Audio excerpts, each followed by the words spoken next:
আসসালামু আলাইকুম প্রিয় দর্শক।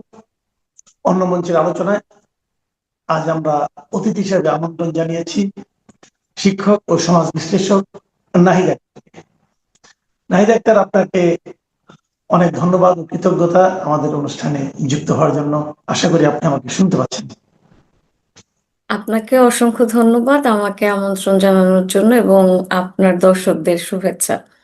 আপনি লক্ষ্য করেছেন এটা ভাষার মাসে একটা ভাষার রাজনীতি নিয়ে বেশ একটা তুলকালাম কাণ্ড হয়ে গেল।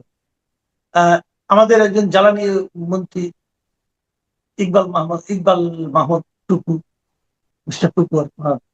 তো উনি সিরাজগঞ্জ এলাকাতে একটা বক্তব্য দিতে যে উনি ওখানে বললেন যে ইনকিলাব জিন্দাবাদ, এটা বলার জন্য আমরা স্বাধীনতা যুদ্ধ মুক্তিযুদ্ধ করিনি এবং এটা চলবে না।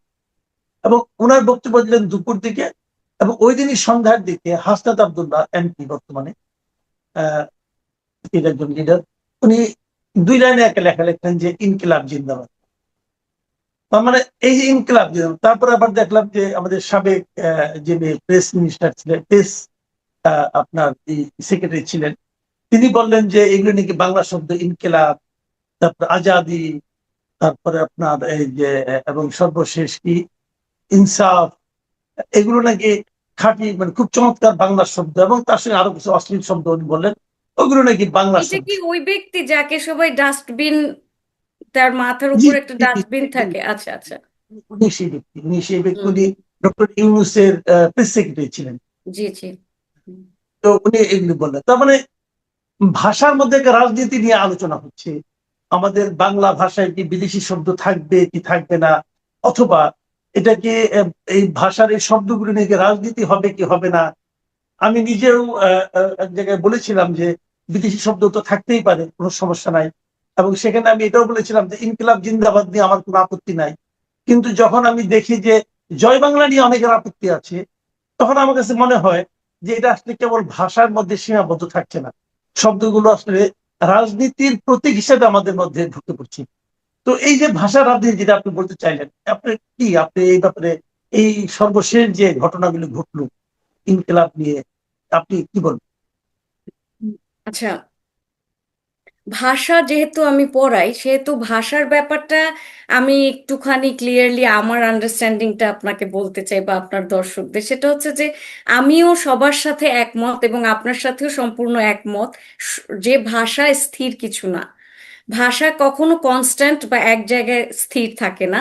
ভাষা চলমান। এবং ভাষায় নতুন নতুন শব্দ, নতুন সময়, প্রযুক্তি বা সাংস্কৃতিক বিবর্তনের মাধ্যমে দেখবেন ভাষায় নতুন নতুন নতুন নতুন শব্দের রূপ বদলায় বা নতুন নতুন শব্দ প্রবেশ করে বা নতুন নতুন শব্দের অর্থও চেঞ্জ হয়।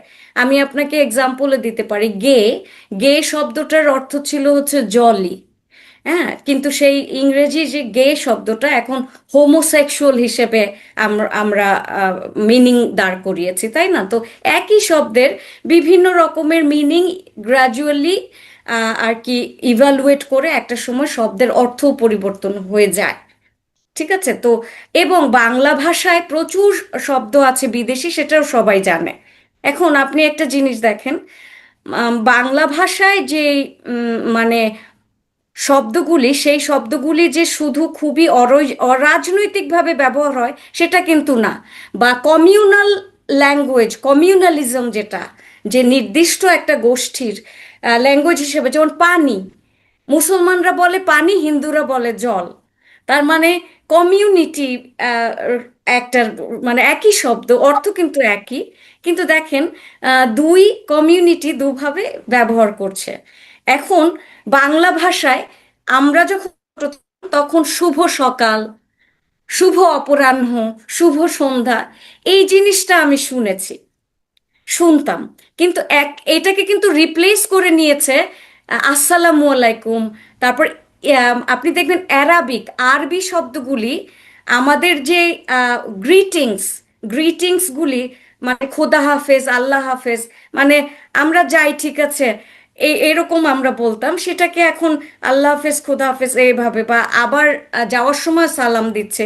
তো এভাবে হচ্ছে কি অ্যারাবিক দিয়ে প্রচুর শব্দকে রিপ্লেস করা হয়েছে। আবার এটা তো দেখবেন আমিও জানি, আমিও দেখবেন জি আমার অনুষ্ঠানে কিন্তু এটা বলি, এটা কিন্তু আমি আমার অভ্যাস হিসেবে বলি, জি এভাবে বলে আমি অভ্যস্ত হয়েছি ছোটবেলা থেকে। জি জি প্লিজ বলেন, থামানোর জি জন্য দুঃখিত। সেটা তো অ্যারাবিক এভাবে রিপ্লেস করেছে প্রচুর শব্দ, কিন্তু আমার ছোটবেলায় কিন্তু এই শব্দগুলি এভাবে ছিল না। আমরা বাংলাকে বাংলা শব্দগুলি বেশি প্রচলন ছিল। এরপরে দেখবেন যে থ্যাংক ইউ বললে, থ্যাংক ইউ কিন্তু বাংলায় বলা হয় ধন্যবাদ, কিন্তু ওয়েলকামের আর আমরা বাংলা করতে পারি না। ওয়েলকাম কিন্তু আমরা বাংলায় ওয়েলকামই করছি, লিখছি। তো এই ব্যাপারগুলি একদম সর্বজন সিদ্ধ, এগুলিকে নেগলেক্ট করা বা রিজেক্ট করার কিছু নেই। একজন শিক্ষক হিসেবে আমি একেবারে এই যে যে তারা যে ইনকিলাব বলছে, এই রাইট তাদের আছে, তারা বলতেই পারে, তাদের পছন্দ। কিন্তু আমাদের জানতে হবে যে এটা কারা ব্যবহার করছে। দেখবেন এটা ব্যবহার করছে একটা ঘরানার লোক। যেমন আমি বলেছি না যে পানি এবং জল, ঠিক পানি এবং জলের মতো। আপনি দেখবেন ডান ঘরানার মানুষজন, তারা দেখবেন জুলাই সনদ বলে, সনদ বলে না। মানে আমরা যারা সাধারণ মানুষ, জনতা, আমরা সনদ বলি, তারা বলে সনদ। তো এইভাবে ভাষাকে তারা পরিবর্তন করছে। এখন দেখবেন যে ইনকিলাব, হ্যাঁ, এখন এই যে শব্দগুলি আজাদি, এখন এই শব্দগুলি খুবই ন্যাচারালি কি বাংলা ভাষায় প্রবেশ করছে? এখানে কিন্তু একটা কোয়েশ্চেন করা দরকার। এই যে আমি যে শব্দগুলি বললাম, ইংরেজি, বাংলা, তার আরবি, এই সব কিছু বা আরো ফার্সি টার্সি বিভিন্ন ভাষাভাষী শব্দগুলি ন্যাচারালি বাংলা ভাষায় প্রবেশ করেছে ধীরে ধীরে। কিন্তু এখানে আমি একটা খুব সচেতনভাবে একটা কথা বলতে চাই যে এই যে হুট করে যে আজাদি শব্দটা আসলো, ইনকিলাব আসলো, এইগুলি কোনো ন্যাচারালি আসা শব্দ না। এগুলি ছিল ন্যাচারালি বাংলা ভাষার সাথে ছিল। আমরা তো ইনকিলাব সিনেমা দেখেছি, ইনকিলাব জিন্দাবাদ, এটা মানে আপনার এইটা হিন্দি সিনেমা, পেট্রিয়টিজমের, দেশভক্তির যে কোনো সিনেমায় আপনি ওরা ইনকিলাব জিন্দাবাদ বলে। ইন্ডিয়াতে এটা খুব আর কি একটা কমন স্লোগান। এখন তার মানে এই যে এই জিনিসটাকে যে এখন যে বাংলা ভাষায় সাথে মানে ফোর্স ইনপুট দেয়া, এটা কিন্তু কোনো ন্যাচারাল প্রসেস না। তার কারণ কি, এখানে একটা রাজনীতি আছে। 24-এর সাথে 71, 24 বনাম 71, 71 বনাম 24-এর একটা রাজনীতি আছে। এখন এখন যারা বিগত 18 মাস যারা মানে কোট আনকোট ক্ষমতায় ছিল, প্যাসিভলি ক্ষমতায় ছিল, জামাত শিবির বা এনসিপি, তারা কিন্তু ওই সময় একটা চরম ক্ষমতার চর্চা করেছে, এবং ওই ক্ষমতা চর্চাটা তারা ভাষা দিয়েও পরিবর্তন করতে চেয়েছে। যেমন তারা মানে আপনি কোনো মানে আমাদের পাওয়ার পলিটিক্সে বিদ্যমান ক্ষমতায় 71, স্বাধীনতা, মুক্তিযুদ্ধ, এই শব্দগুলি খুব স্ট্রংলি বসে আছে, এমন জায়গা করে বসে আছে বাঙালির মননে, মানে আমাদের সাহিত্যে, ইতিহাসে, যে এই জিনিসটাকে রিপ্লেস করা ভীষণ কঠিন বাঙালির মন থেকে, শিক্ষা থেকে। এখন এই যে 24 একটা বিশেষ সুযোগ করে দিয়েছে, যারা কিনা এই দেশ স্বাধীনতা বিরোধী বা মুক্তিযুদ্ধের সময় যারা অপোজিশনে ছিল, যারা বাংলাদেশের স্বাধীনতা চায় নাই, যাদেরকে আমরা কোট আনকোট রাজাকার বলে থাকি, এই মানুষগুলি দেখবেন যে 24-কে আরেকটা স্বাধীনতা, দ্বিতীয় স্বাধীনতা হিসেবে দাঁড় করায়। যেমন ধরেন এই 24-এর মতো বা 24 একটু বড় আন্দোলন, বা আমাদের প্রচুর আন্দোলন হয়েছে এই ধরনের। গণ অভ্যুত্থান তো একটা হয়নি, সরকার পতনের অনেক আন্দোলন আমাদের হয়েছে। এটা ধরেন সরকার পতনের একটা বড় আন্দোলন। এখন এই সরকার পতনের আন্দোলনটার সাথে স্বাধীনতাকে রিপ্লেস করে দিতে হলে তাদের শব্দ দরকার, শব্দের রাজনীতি। এবং সেই শব্দটা কি? সেই শব্দটা হচ্ছে আজাদি। স্বাধীনতাকে রিপ্লেস 71-কে রিপ্লেস করার জন্য 24-কে স্ট্যাবলিশ করা যেভাবে দরকার, খুব শক্তভাবে, দৃঢ়ভাবে, যে এটাও দ্বিতীয় স্বাধীনতা। দ্বিতীয় স্বাধীনতা যখনই আপনি স্বীকার করে নেবেন, তখনই খুব সহজে আপনি রিপ্লেস করতে পারছেন। যার জন্য আমার কাছে এটা হচ্ছে একটা সরকার পতনের, বা আপনি গণ অভ্যুত্থান বলতে পারেন, এটাকে আমি দ্বিতীয় স্বাধীনতা বলতে রাজি নেই। একটা দেশে দুইবার স্বাধীন হয় না, একবার হয়েছে, একবার দেশ তৈরি হয়েছে, বাংলাদেশ একবার হয়েছে। আচ্ছা, এখন স্বাধীনতা শব্দটাকে এখানে প্রবলেম ওয়ার্ড ওনাদের জন্য হচ্ছে স্বাধীনতা is a very problematic word for them. এখন এই শব্দটাকে কি মানে আমরা স্বাধীন হয়েছি, এখন এই স্বাধীনতাকে যদি আপনার চলতি মানুষের চলতি ভাষায়, চলিত ভাষায় আপনি ঢুকিয়ে দিতে পারেন ব্রেইনে, যেমন মজলুম শব্দটা আমার ব্রেইনে ইনসার্ট হয়ে গেছে, আমিও মাঝে মধ্যে কিন্তু মজলুম বলে ফেলি, কারণ নিপীড়ক না বলে মজলুম বলে ফেলি। কারণ কি, এই যে 18 মাস বলেছে না, বলতে বলতে গানের মতো আমার মাথার মধ্যে ওটা কিন্তু গেঁথে গেছে।